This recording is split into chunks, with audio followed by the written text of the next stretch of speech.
Nah, jadi kalau ada yang beranggapan saya tidak mau bekerja dan itu adalah salah. Saya ke kantor. Ke kantor itu saya duduk. Berarti Bapak tetap hadir ya, Pak? Iya, di kantor, saya di kantor. Cuman 2 jam saya duduk di kantor itu. Jangankan orang, nyamuk pun tidak pernah masuk. Karena nyamuk juga takut pindahkan ke laut. Ini persoalannya.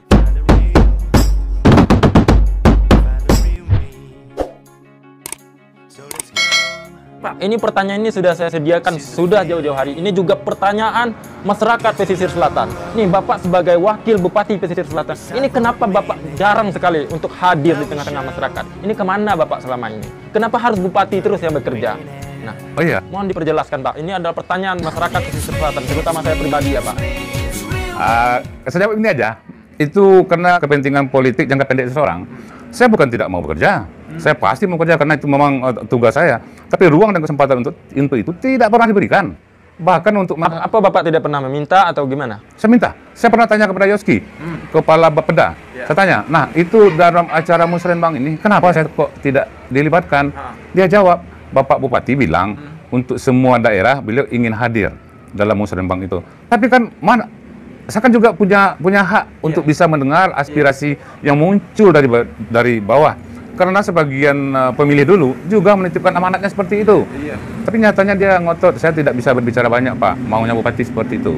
Nah, ternyata dalam pelaksanaannya, di daerah-daerah tertentu, Bupati tidak hadir malah. Dan itu malah diwakili oleh asisten, diwakili oleh staf ahli. Kan tidak benar itu. Artinya ketika dia tidak bisa mengikuti satu kegiatan, nah harusnya kan yang mewakili beliau itu kan saya yang harus mewakili.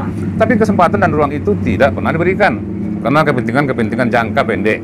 Nah, itulah sebabnya. Nah, jadi kalau ada yang beranggapan saya tidak mau bekerja dan itu adalah salah. Saya ke kantor. Ke kantor itu saya duduk. Berarti Bapak tetap hadir ya, Pak? Iya, di kantor, saya di kantor. Cuman 2 jam saya duduk di kantor itu. Jangankan orang, nyamuk pun tidak pernah masuk. Karena nyamuk juga takut pindahkan ke laut. Ini persoalannya. Jadi kadang-kadang ya saya ke kantor itu 1 jam, udah itu keluar lagi. Nah, makanya hilir-hilir mudik tidak tentu arah saja. Bukan saya tidak mau untuk bekerja, tapi tidak diberi ruang, tidak diberi kesempatan, tidak diberi hak menyampaikan pun mewakili pesan yang saya terima dari pemilih, itu tidak bisa.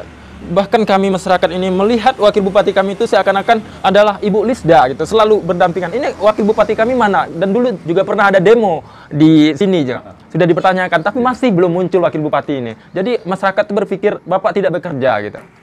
Ya, kalau saya tidak bekerja, sebagian orang memandangnya seperti itu. Kalau dari segi aktivitas di kantor, pasti juga benar itu.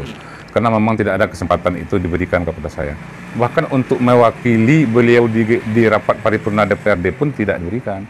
Sehingga DPRD pun bertanya-tanya, kenapa kok misalnya tidak ada Bapak Bupati, si paripurna itu ditunda. Atau misalnya diwakili oleh Bapak Sekretaris Daerah. Sementara saya berada di Penan. Dan tidak seorang pun yang pernah memberitahu kepada saya kapan rapat paripurna itu. Jadi anggota-anggota Sekwan yang ada di DPRD itu juga tidak memberitahukan hal itu. Sehingga semua aktivitas kepemerintahan saya blank sama sekali. Tidak pernah tahu. Dan komunikasi itu tidak ada. Tidak ada komunikasi aparatur sipil negara maupun pejabatnya setingkat kepala dinasnya. Memang tidak pernah berkomunikasi. Bahkan ketika mencuat kasus persoalan-persoalan PT Dempo yang ada di Balai Selasa, saya juga minta bertemu dengan kepala salah satu OPD ya, dan tidak mau datang.